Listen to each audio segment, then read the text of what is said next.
स्मृति कार्यक्रम में आपका स्वागत है। ओम शांति।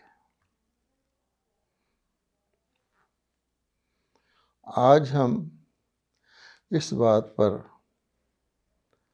चर्चा करेंगे कि मनुष्य को जीवन में आध्यात्मिकता की क्या आवश्यकता है और आध्यात्मिकता किसको कहते हैं। हम जानते हैं कि प्रायः मनुष्य भक्ति करते हैं, परमात्मा को याद करते हैं, परमात्मा का धन्यवाद करते हैं। जो नास्तिक हैं परमात्मा से प्रार्थनाएं करते हैं, कुछ परमात्मा से मांगते हैं और इसको ही वह धर्म कर्म कहते हैं, भक्ति कहते हैं, पूजा पाठ कहते हैं। वो समझते हैं कि हमारे जीवन में जो कुछ भी अभाव है, जो कुछ भी अपूर्ति है, उसको पूर्ण करने में हमें परमात्मा मदद करे, हमारी सहायता करे। और हमने कोई भूल कर ली है जिसका उनको रियलाइज़ होता है तो हमारे पर कृपा करे, दया करे, हमारी भूल को क्षमा कर दे। इस प्रकार से भावना से मनुष्य भक्ति करते हैं। फिर कुछ ऐसे लोग भी हैं जो ये समझते हैं कि हमारे जीवन का सबसे श्रेष्ठ लक्ष्य और सबसे ऊंचा लक्ष्य ये है कि हम इस दुनिया में आए ही नहीं। ये दुनिया दुख की दुनिया है। इस दुनिया में किसी न किसी प्रकार का दुख व्यक्ति को रहता है या उसके संबंधियों को रहता है या उसको देखने को मिलता है। तो क्यों ना हम ऐसा पुरुषार्थ करें जो हम शरीर धारण ही नहीं करें, जन्म मरण के चक्कर में ही नहीं आए और ऐसी दुनिया में चले जाएं जहां हम इस दुखों से दूर, कहीं जहां हम केवल अपने आत्मिक रूप में ही हों। और वो समझते हैं कि परमात्मा ने हमें भेजा है, इसलिए उनकी ये इच्छा रहती है कुछ ऐसा प्रयत्न, कुछ ऐसा प्रयास करें जिससे हम परलोक या परम धाम में चले जाएं और परमात्मा में जाकर समा जाएं। दूसरी प्रकार के लोग ये होते हैं। ऐसे भी लोग देखे गए हैं जो आम तौर पे अपना सामान्य जीवन व्यतीत करते रहते हैं, लेकिन जीवन में जब कोई बाधा आती है, दुविधा आती है, आपदा आती है, दुख कष्ट क्लेश आता है, तो पहले वो अपने ढंग से, अपने संसारिक साधनों से, विधियों से उसको दूर करने की कोशिश करते हैं। लेकिन जब वो देखते हैं कि उनकी बस से वो चीज़ बाहर है, तो फिर वो परमात्मा को याद करते हैं, हे परमात्मा मेरा दुख दूर करो। या जब वो अति दुख की अवस्था में पहुंच जाते हैं तब याद करते हैं कि मेरा अब ये दुख सहन नहीं होता, हे भगवान इसे दूर करो, नहीं तो कम से कम इसको घटा दो। इस प्रकार की भावनाएं मनुष्यों के अंदर हैं, लेकिन इसका क्लियर कट और स्पष्ट सॉल्यूशन या उत्तर किसी के पास नहीं है कि आखिर में आध्यात्मिकता क्या है और क्या हमारे लिए जीवन में आध्यात्मिकता या भक्ति, पूजा पाठ को धारण करना, इसको अपनाना आवश्यक है। या ऐसा भी हो सकता है कि हम बिल्कुल ही इन चीज़ों को भूलकर जो जीवन हमें मिला है उसको हम अच्छी तरह से जिएं। इस प्रश्न के उत्तर के लिए हम दो उदाहरण लेंगे। एक उदाहरण तो लेंगे मोटर कार का, कि मोटर कार जब किसी कंपनी से नई बन के आती है तो प्रायः उसके सब पुर्जे हर प्रकार से वो ठीक होती है और उस कार को कोई भी चलाना सीख जाए तो उस कार को चला करके उससे उसकी उपयोगिता का वो फ़ायदा ले सकता है। एक छोटा बच्चा भी, एक टीनएजर भी अगर कार चलाना सीख जाए तो कार को चलाकर जहाँ से वहाँ ले जाना चाहे ले जा सकता है और उसका वो लाभ ले सकता है। लेकिन वही कार जब धीरे धीरे पुरानी हो जाती है, थोड़ी पुरानी हो जाती है और ना सही तो उसके टायर ही घिस जाते हैं, उस वक़्त उसको चलाने वाले को कम से कम इतना ज्ञान ज़रूर होना चाहिए कि अगर कार का कोई टायर रास्ते में पंक्चर हो जाए तो पिछली तरफ एक एक्स्ट्रा टायर या पहिया जिसमें स्टेपनी कहते हैं जिसको वो रखा रहता है, तो कम से कम वो इतना तो कर सके कि कहीं शहर से बाहर कहीं जा रहा है, रास्ते में उसको टायर रिप्लेस करने की आवश्यकता पड़े, इतना वो जाने कि मैं किस प्रकार से पुराना पहिया उतार करके पीछे रख दूं और नया पहिया उसकी जगह लगा लूं। तो थोड़ा बहुत ज्ञान उसको इस बात का होना आवश्यक है। लेकिन धीरे धीरे जब वो कार और पुरानी होती जाती है तो उसको चलाने वाले को कई बातों का ध्यान रखना पड़ता है। और एक दिन ऐसा भी आता है जब वो कार अति पुरानी हो जाती है और उसका कोई भी पुर्जा किसी भी समय रुक सकता है। तो ऐसे वक्त में उसी कार को, जिसको एक बच्चा भी सहज चला सकता था, उसी कार को अगर आपने नगर से बाहर ले जाना है तो आपको एक मैकेनिक चाहिए अच्छा खासा जो उसको चलाए, क्योंकि वो कहीं भी रुक सकती है और उस मैकेनिक को उसके अंदर के सारे मैकेनिज़्म का पता होना चाहिए ताकि उसको वो ठीक करके उसका कुछ उपयोग कर सके। मान लो उसको कार की जो बिजली का सिस्टम है जिससे उसकी लाइट्स ऑन होती हैं उसका ज्ञान नहीं है और वो कहीं ट्रैवल कर रहा है रात्रि के वक़्त, तो उस अचानक उसकी लाइट्स ऑफ हो जाती हैं, तो वो व्यक्ति फिर उस कार को अंधेरे में बहुत मुश्किल हो जाएगा उसके लिए आगे बढ़ाना। इसी प्रकार से कुछ भी ऐसी चीज़ हो उसको पुर्जों का भी ज्ञान होता है और रिप्लेस करने का भी आइडिया होता है। अगर कार बिल्कुल रुक जाए तो उसको क्या करना है, कैसे किसी गैरेज तक पहुंचाना है, तो उसका भी उसको ज्ञान होता है। इसी प्रकार से आध्यात्मिकता एक कार के अंदर की मशीनरी की तरह है और जब तक कार ठीक ठाक चलती है आध्यात्मिकता की कोई आवश्यकता नहीं होती। लेकिन जो ही उसका सेकंड पार्ट शुरू होता है, जब वो पुरानी होनी शुरू होती है, तो व्यक्ति को जैसे एक कार के अंदर के पुर्जों का थोड़ा बहुत ज्ञान होना चाहिए, ऐसे ही व्यक्ति को अपने जीवन के संचालन का, जीवन में आने वाली कई विघ्नों का, कई अफसोस की बातों का, दुर्घटनाओं का पता होना चाहिए और उसके कारण के निवारण को वो समझ सके। उसके लिए जो संसारिक विद्या है वो उसके काम नहीं आ सकती, इसलिए उसको आध्यात्मिकता का ज्ञान होना चाहिए।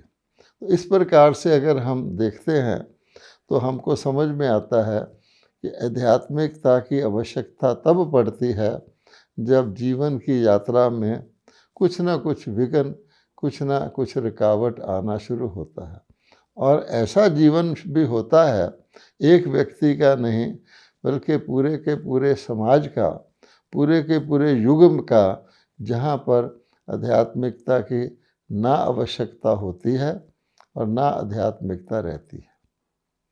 अब आप सोचेंगे कि क्या ऐसा भी कभी हुआ है, क्योंकि हमें तो ये समझाया गया है, बताया गया है कि दुख और सुख ही शुरू से चला आ रहा है और जब दुख और सुख ही शुरू से चला आ रहा है तो दुख को दूर करने के लिए जो हम बता रहे हैं कि धार्मिक ज्ञान या आध्यात्मिक ज्ञान भी शुरू से रहना चाहिए। इसलिए हमारे जितनी भी आध्यात्मिक विधियां हैं जिसमें हम शास्त्रों का अध्ययन करते हैं, वेद को कहा जाता है सबसे आदि में वो वेद रचे गए, उसका अध्ययन आना चाहिए। और भी अनेक प्रकार की जो विधियां हैं, जो कर्म कांड हैं, परंपराएं हैं, उसका पालन भी शायद शुरू से होता आया होगा। अब इस बात का उत्तर हम थोड़ी देर के लिए रोकते हैं। अब दूसरा उदाहरण हम लेना चाहते हैं खेती बाड़ी का।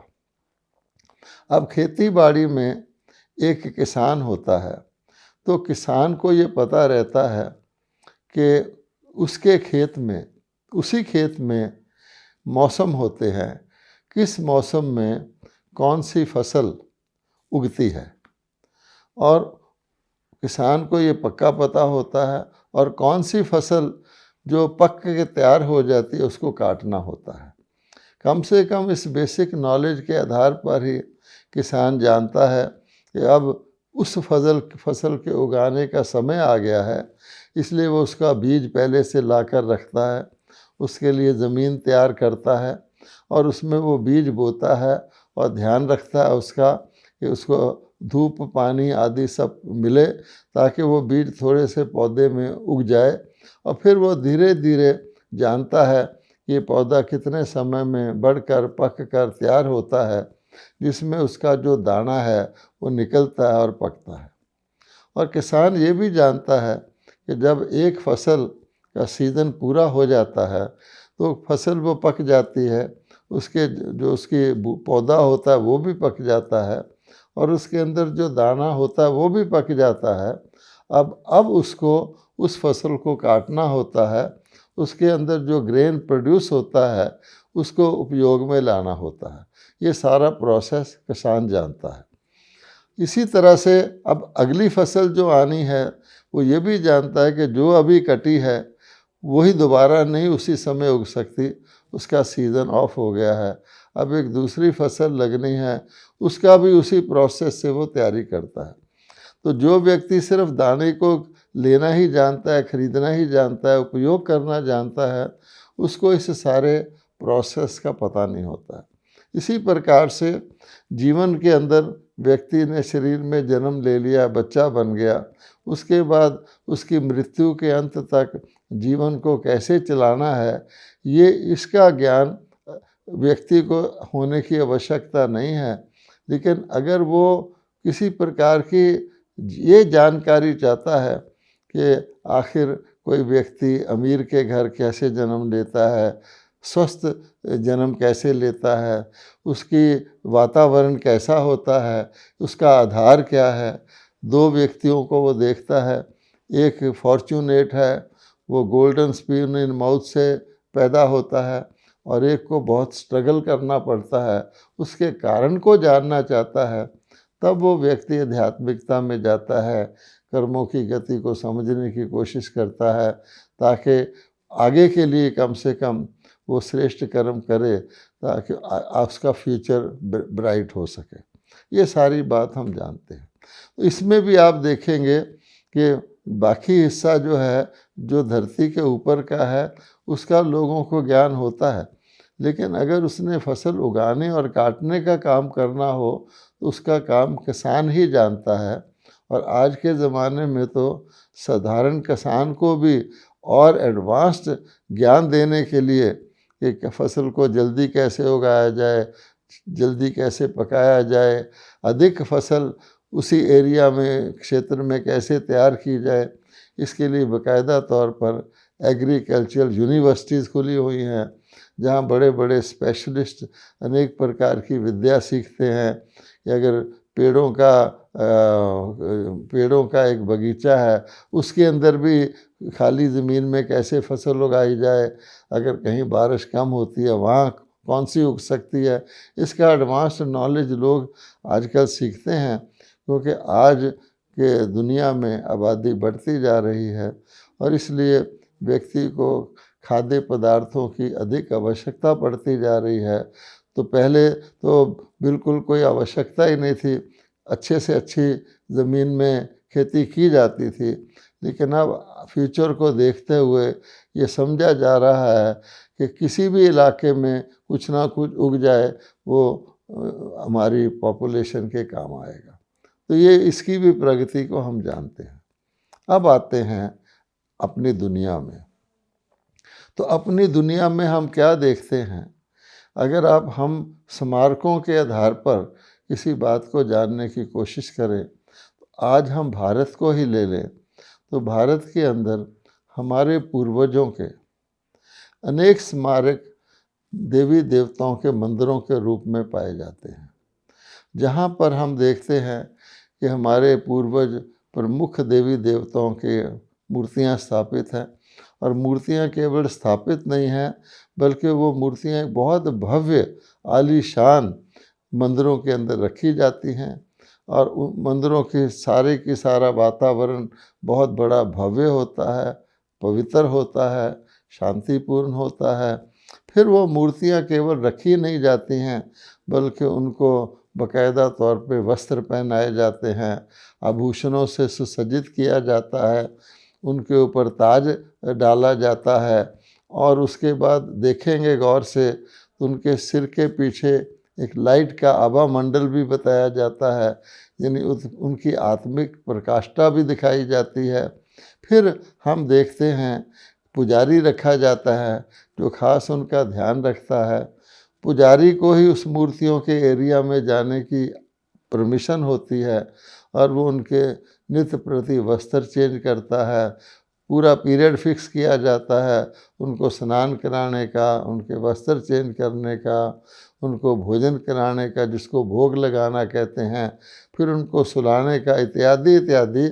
यानी ऐसा सारी दुनिया में और भारत में भी और किसी भी बड़े से बड़े नेता या अभिनेता या लीडर के लिए ऐसा नहीं किया जाता। और फिर भक्तों की कतार लगती है, सुबह शाम वो आते हैं मंदिरों में, मूर्तियों के दर्शन करके अपने आप को धन्य मानते हैं। और सारे दिन की उनके जो व्यापार की या परिवार की जो थकावट होती है, कई प्रकार के तनाव होते हैं, भारीपना होता है, वो वहाँ आकर देवताओं की कीर्तन करते हैं, महिमा करते हैं, गुण गाते हैं, आरती करते हैं, वंदना करते हैं। उससे वो हल्का महसूस करते हैं। उनके मंदिर की चारों तरफ परिक्रमा करते हैं और वहाँ कुछ ना कुछ अपनी हैसियत के अनुसार कुछ पुष्पम पत्रम, कुछ पैसा आदि भी रखते हैं देवताओं के आगे कि हम तो यही भेंट कर सकते हैं। और बदले में वो देवताओं से आशीर्वाद, कृपा और मनोकामना की पूर्ति इत्यादि की इच्छा रखते हैं। आप सोचिए, अगर किसी व्यक्ति को उनकी जो कुछ वो इच्छा आकांक्षा रखते हैं उसके लिए कुछ भी प्राप्ति ना होती हो, तो शायद मंदिरों में कोई भी नहीं जाता होगा। लेकिन हम ये भी देख रहे हैं कि जितना दुख बढ़ता जा रहा है, जितनी अशांति बढ़ती जा रही है, उतनी ही मंदिरों में भीड़ भी बढ़ती जा रही है। इसका अर्थ है कि उनको वहाँ से केवल एक जड़ मूर्ति के, जिसमें प्राण भी नहीं है, एक यादगार स्वरूप है। और वो मूर्तियाँ भी कोई उस ज़माने की बनी हुई नहीं हैं जब वो देवी देवता चैतन्य में थे, बल्कि बाद में बनाई गई हैं, आज से कुछ सैकड़ों वर्ष पहले ही बनाई गई होंगी। उनके अंदर भी इस प्रकार की आर्टिस्ट लोग, उनको बनाने वाले मूर्तिकार, कुछ उनकी महिमा सुनकर, उनकी जीवनी सुनकर कुछ ऐसे गुण भरते हैं, उनकी आँखों में कृपा भरते हैं, उनके हाथ में आशीर्वाद का पोस्चर भरते हैं, इत्यादि इत्यादि। ये भक्तों को उनसे कुछ ना कुछ प्राप्ति होती है। अब देखने की बात यह है कि भगत तो जब से भक्ति शुरू हुई है, जब से मंदिर स्थापित हुए हैं, भगत तो उन देवी देवताओं की पूजा अर्चना वंदना करते हैं। लेकिन जो देवी देवता मंदिरों में खड़े हैं, क्या वो भी भगत थे? क्या उन्होंने भी किसी की अर्चना वंदना की होगी? नहीं, क्योंकि वो तो पूज्य हैं और उन पूज्य के यादगार में ही ये मंदिर बने हैं और उनके पुजारी लोग भगत हैं। ये तो मूर्तियां हैं। जब देवलोक, जिसका वर्णन हमारे इतिहास में आता है, शास्त्रों में आता है कि भारत देवभूमि था, यहाँ देवी देवता विचरते थे, यहाँ नारी का सम्मान था, इकोनॉमिक प्रॉस्पेरिटी इतनी थी कि दूध घी की नदियाँ बहती थी, अहिंसा इतनी थी कि शेर और गाय एक घाट पर जल पीते थे। इतनी सोने की चिड़िया भारत को कहा गया है। और उसके बाद के भारत के इतिहास में हम देखते हैं कि भारत को ऐसा शायद ही कोई फॉरेन धर्म होगा या संस्कृति होगी जिन्होंने भारत को आके लूटा नहीं होगा, भारत पर राज्य नहीं किया होगा, भारत में बस नहीं गए होंगे। लेकिन भारत के लिए आज भी इतिहासकार आश्चर्यचकित हैं कि भारत ने किसी देश पर आक्रमण नहीं किया। अगर कहीं छोटे मोटी लड़ाई भूत वर्तमान पीरियड में हुई है तो उनका भी ज़मीन वगैरह वापस कर दिया। तो ऐसी भारत की श्रेष्ठ सभ्यता संस्कृति जब थी, जब वो हर प्रकार से संपूर्ण और संपूर्ण थे भारतवासी, उनको किसी चीज़ का अभाव ही नहीं था, हर एक की आयु पूरी थी, जीवन काल में रोग शोक कुछ भी नहीं था। ऐसे भारत के लोग क्या आध्यात्मिकता की कोई बात करते होंगे? क्या वहाँ कोई शास्त्र पूजा पाठ तीर्थ स्नान होता होगा? उसकी आवश्यकता ही नहीं थी। और ये तो कहावत चली आती है कि दुख में सिमरन सब करे, सुख में करे ना कोई। तो जो देवताओं का लोक राजा प्रजा सुखी थे, जिसका अधूरा वर्णन राम राज्य के रूप में किया जाता है।